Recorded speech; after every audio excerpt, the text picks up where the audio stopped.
let's go live to Los Angeles to talk to our royal guru, the great Kinsey Schofield, host of Kinsey Schofield Unfiltered. Hi, Kins. Hi, Kev. Yeah, a lot to catch up on. We just did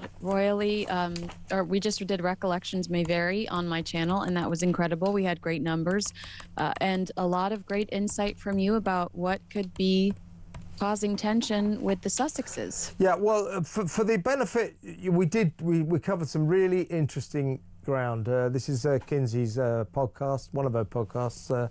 It's called Recollections May Vary. I was honoured to be the guest this week, so Kinsey interviewed me as opposed to the other way around. And for the benefit of the people that won't have listened to Recollections May Vary yet, I want to go over some of the ground that we covered because I thought it was fascinating. And the essence of what we talked about was this: increasing reports in America that I think we can give some credence to, that Harry has become very disappointed and disillusioned with his life in America.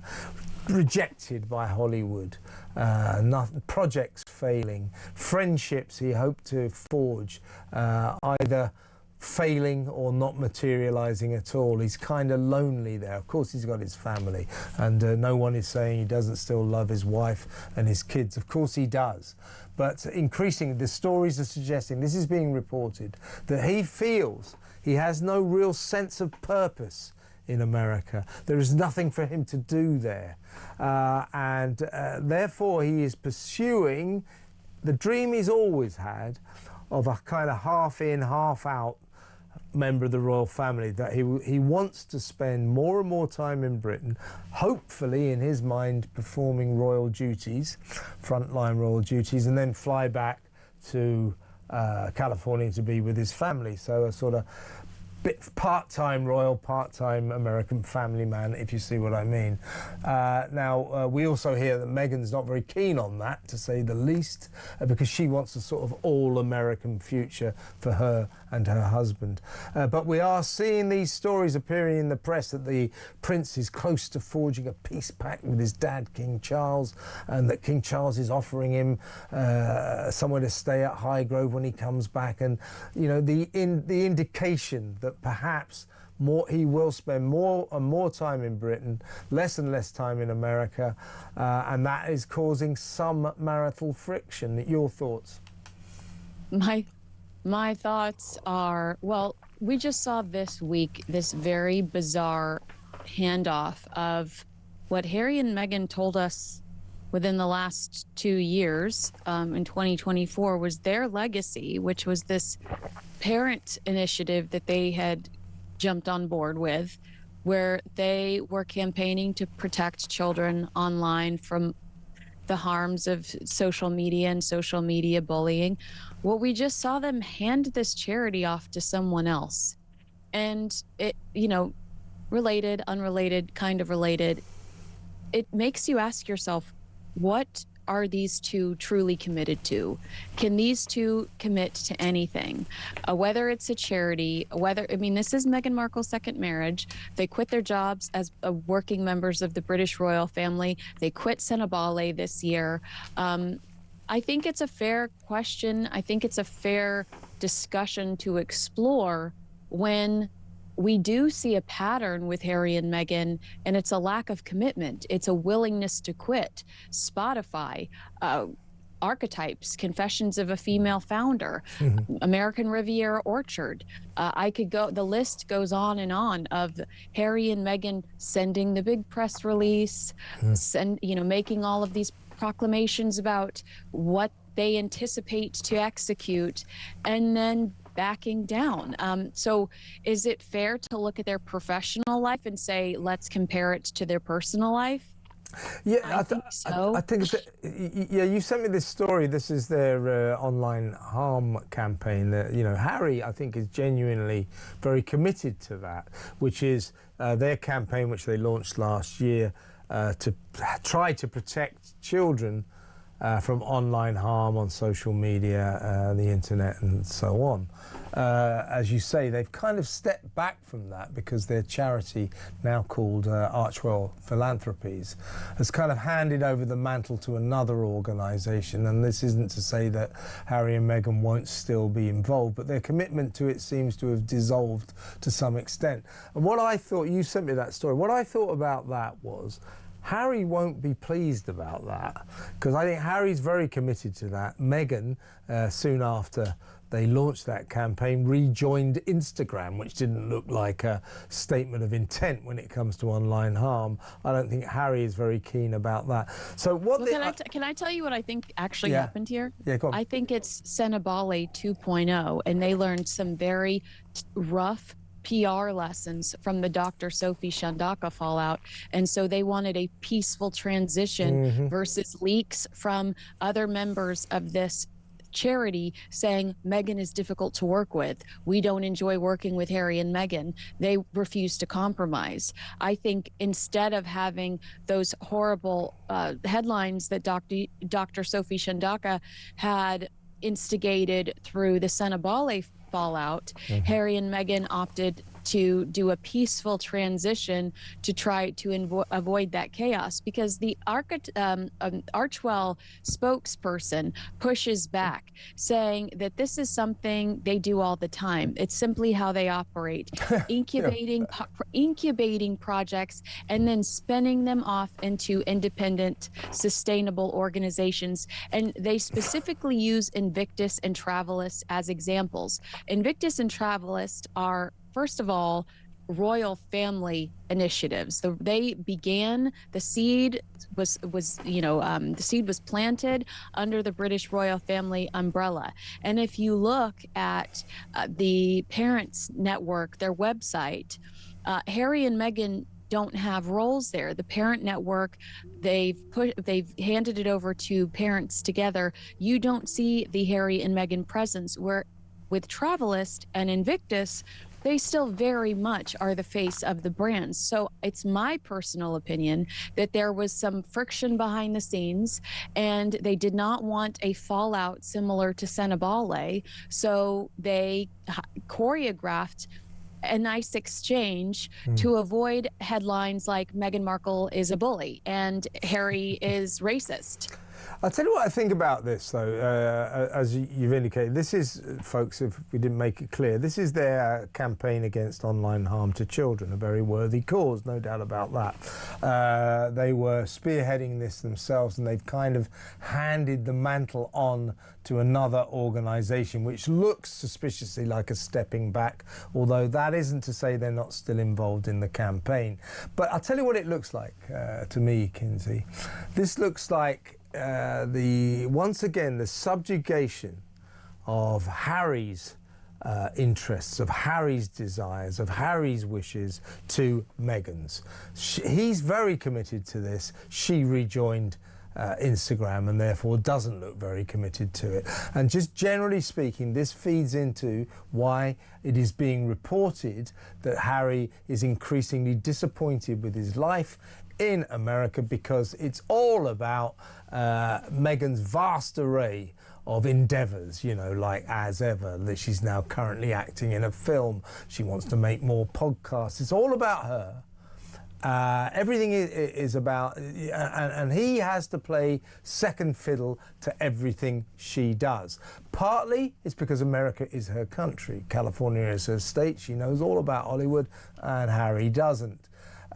So he doesn't like playing second fiddle. He wants to reclaim his own pursuit of happiness. He realises his own mental health is at stake here, and the only way he can get back his sense of purpose, his sense of self-respect, is to do the only thing he knows how to do, and that is to be a frontline royal. And that's why he's desperately trying to retrieve this system that the late great Her Majesty the Queen refused him.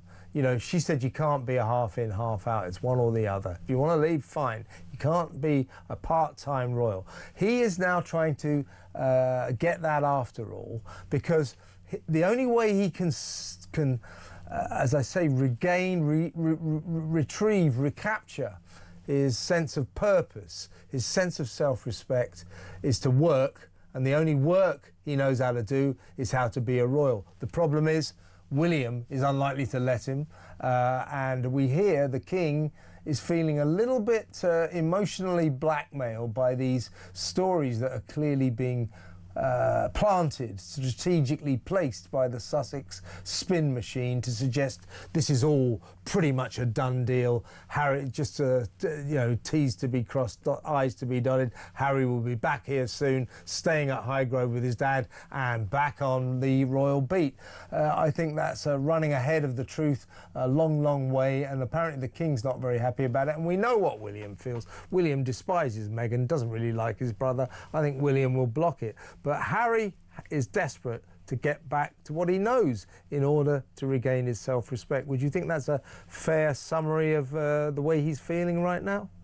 Yes, but I also think that Meghan is 10 times more ambitious than he is. And so while she's keeping herself busy with all of these different projects that she doesn't necessarily completely execute, if we're being honest, 40 by 40, like rest in peace.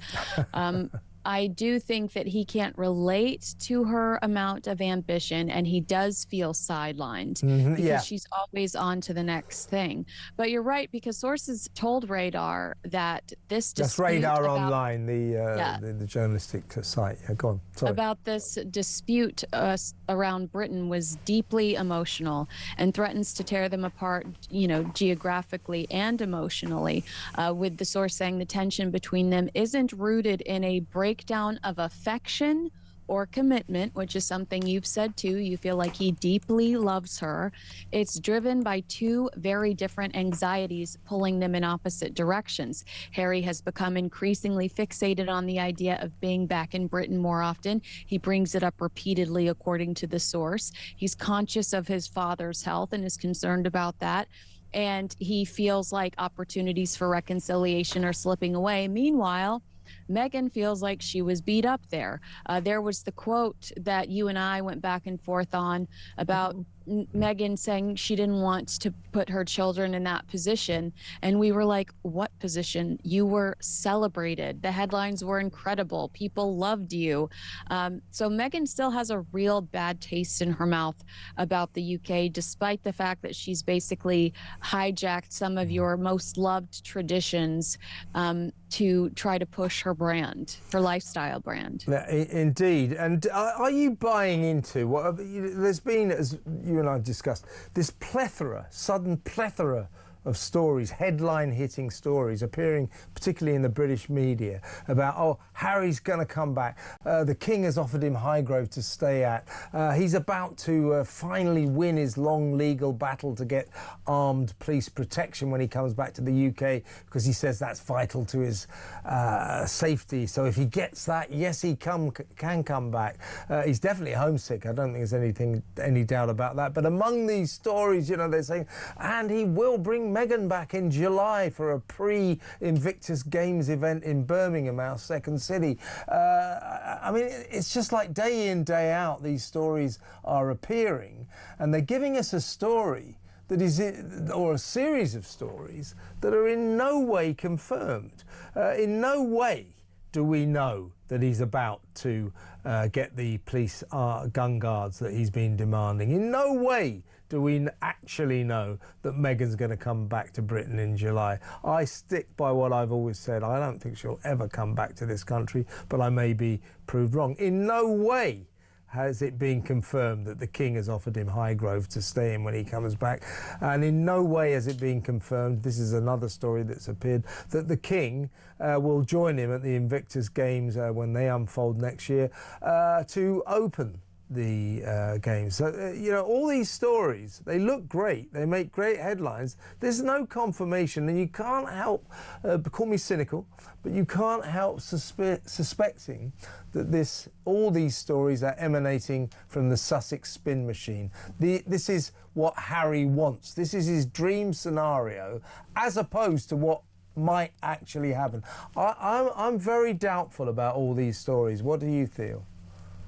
I'm like so torn right now, because I just had a conversation with Matt Wilkinson, who I love, at The Sun. Yeah, cool. And And Royal some of editor them at the Sun, folks. And some of them are my future husband as well. Some of them are. Oh, I thought I was your future husband. Oh no, I'm a bit old, aren't I? I love your wife. Don't you dare get me in this kind of trouble. But I think that these are true stories that Matt is receiving from legitimate sources close to Harry and Meghan. Yes, exactly. I'm not knocking Matt. No. Is it wishful thinking? Yeah.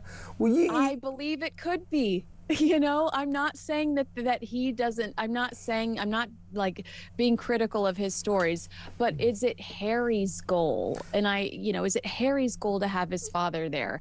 Yes. Is it likely that he will have his father there? I don't think so. Nor do I. Because, and here is, there's one word that, in my view, puts all these stories in great doubt. And by the way, you're absolutely right, Matt Wilkinson, these are totally valid stories. My suspicion would be, Matt would never reveal his sources, but my suspicion would be that his sources are coming from the Harry side of the fence. I don't think there is, as I say, there is one word that I think makes all of these stories unlikely, and the word is William. William, I think, will not want his dad to open the Invictus Games. William will not want Meghan back here. And William will he will literally block any idea of Harry performing frontline royal duties on a part-time basis. So I think William is the roadblock to all of this. And you said the other day when we talked, Kinsey, perfectly correctly, it's an old PR publicity technique. Plant stories that paint the picture of exactly what you want, even though they're not confirmed. And quite often those stories tend to come true. If you get your dream scenario into the press, your dream scenario could well happen. But I suspect William will not let any of this happen, and I think you might agree with me. You know, if the king were to stand next to Prince Harry at the Invictus Games, it would give him the royal legitimacy that he needs to come back to the States and commercialize his proximity to the British royal family. And I think that they've done a lot of damage in that arena. The further we get away from Megxit, and the longer we don't see him engaging with the British royal family, the shine rubs off. Like, we no longer consider him a member of the royal family. We start considering him a member of Oprah's group and Tyler Perry's group, and we flash back to the Kardashian photos, and not to be ugly, but it cheapens his brand. The royal family does the absolute opposite. When he's standing next to the royal family at a funeral or at a coronation, it elevates his brand. Then we have Dior announcing that he's wearing a Dior suit at King Charles's coronation. And that's the lifestyle that they're currently chasing, that influencer lifestyle. That's what they want. And so I think that Prince William is savvy enough to know that there are some very selfish reasons for Harry's attempts at reconciliation. You don't see Meghan trying to reconcile with her father, who recently had a limb removed. You only see pursuits when it comes to Harry and the king. And I believe that it's guilt, Harry knowing that he said a lot of things that were extremely unfair about his family throughout the fallout. He was driven by a need for cash and emotion and vengeance, that nasty piece of Princess Diana that he has in him, that revenge. And then I also think that he wants to be reconnected to his dad because he misses being loved and being a member of the royal family. Because that's much easier to monetize than being loathed because of the woman you married. I mean, not to put the headline on this is Harry, as I say, rejected by Hollywood. None of his projects have worked out there. He doesn't really have much to do. He hasn't made any friends in particular. He's lost on the West Coast. The headline is he's just homesick and he wants to spend more time. He misses his mates. You know, he used to love going to the pub and, you know, playing polo and sport and all that. You know, he was what we call in Britain a bloke. You know, he was a bloke's bloke, a guy's guy, as you might say in America. He wants that back. But typical Harry, he wants his cake and eat it too. He wants to come back for a few months, you know, cut a few ribbons, open a few libraries, have a few pints with his mates, play a bit of polo, see his dad, you know, be adored by the British public, and then head back to the sunny West Coast to be with Meghan and the kids. That's what he wants. These are the stories that are being planted. But I think... And the Queen said, no half in, no half out. And it cheapens, again, it cheapens the royal family to go against the Queen's wishes. If the King wants to keep his authority, he needs to respect what the late Queen said, and he needs to follow suit. Yeah, totally right. So, as I say, headline, he's homesick. He wants to retrieve some of the life he's lost, but William will probably block it. I mean, do you... And by the way, I'm with William on this. You know, William won't... Yeah, we know. Yeah, I mean, because, you know, Harry's behaviour has been appalling. You know, all the slurs in TV interviews with Oprah on the BBC, his awful little book Spare. He indicates that someone within his family wants to hurt him in that last BBC interview. Well, I think it was his dad. He thinks his dad's trying to kill him or something. Yeah, I mean, he indicates that there is someone that is going behind his back and wreaking havoc on his relationship with Ravik, and that's why I'm so curious to see what happens in the next few weeks as Ravik. I mean, another point we should make is a lot of these headlines that are coming out are likely also to try to influence Ravik's decision about his automatic security. Because that, I think, you know, he's always made it clear that he says I need gun guards, police gun guards when I come back, official armed police protection for my safety, and maybe, you know, Meghan's safety, maybe the kids if he manages to bring them back. He said that's a deal breaker. Got to get that. So they're placing these stories that's about to happen. And as I've said to you before, I just don't see it. The government here in Britain has spent a damn fortune fighting Harry every inch of the way, saying we are not going to waste British taxpayers' money protecting you with armed policemen when you come over here because you're not a frontline royal. That is not a fair use of British taxpayers' money. You live in California. Organise your own security. So all of a sudden it goes, oh yeah, well they're about to change their mind. Why would they do that? So if he doesn't get that might change the entire picture. But as I say, I think it's going to be a fascinating few months ahead to see how many of these stories that we increasingly reel. Every one of these stories is, oh yeah, Harry's going to get what he wants. Oh, Harry's going to have a great time staying with his dad. Oh, the King's going to go and help him open the Invictus Gates. Oh, look, he's going to be a part-time royal. Everything Harry ever wanted. Isn't that a coincidence that all these stories are in the press? Let's see how many of them... Also, isn't it interesting that all these stories are in the press within days of them losing some very critical PR associates? Yeah, that's right. Like a shift. You're seeing a shift in strategy. Yeah, interesting. Well, interesting times ahead as well. Kinsey, fantastic to talk to you, and you have a great weekend, and we'll talk on Monday. The brilliant Kinsey Schofield there on the latest goings on Planet Harry and Meghan.